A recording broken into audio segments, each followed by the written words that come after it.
Hello, and thanks for joining us from our studios in Israel. I'm Natalie Twersky, here with ILTV's Morning Briefing. The wave of fires that has swept the country over the past 6 days has come to an end. Scattered small fires continue to flare up mainly in the Jerusalem area. But since Saturday night, firefighters have managed to reach and put out small fires before they could grow to threaten nearby towns or forests.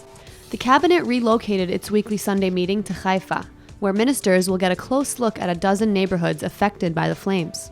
The ministers will also consider finance ministry plans to compensate residents and help them rebuild.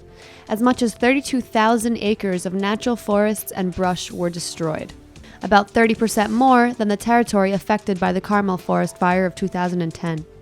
More than 30 people have been arrested in connection to the fires that have forced tens of thousands to flee their homes. Public Security Minister Gilad Erdan said that 23 of those arrested remain in custody, and that most are Palestinians from the West Bank, though some were Israelis. An Israeli resident was rescued on Saturday in the northern West Bank, where Palestinians found him stuck in a pit after nearly a week. According to Channel 10, the resident of the settlement Avnei Hefet descended into the pit on Sunday to seclude himself but couldn't make his way out after his rope ripped.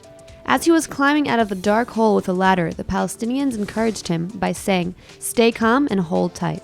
After he was cared for and provided water, a member of the team descended back into the pit to retrieve his wallet.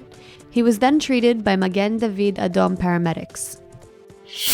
Palestinian leaders mourned the death of former Cuban President Fidel Castro on Saturday. The Palestinians hailed Castro as a revolutionary president and a supporter of the Palestinians. He had a close relationship with late Palestinian leader Yasser Arafat and supported armed resistance against Israel. According to the Palestinian news agency, Ma'an, Secretary General Naif Hawatmeh stated the departure of the comrade, the leader, the friend, the great revolutionist, the patriot, and the nationalist, Fidel Castro is a great loss for all revolutionists and nationalists around the world.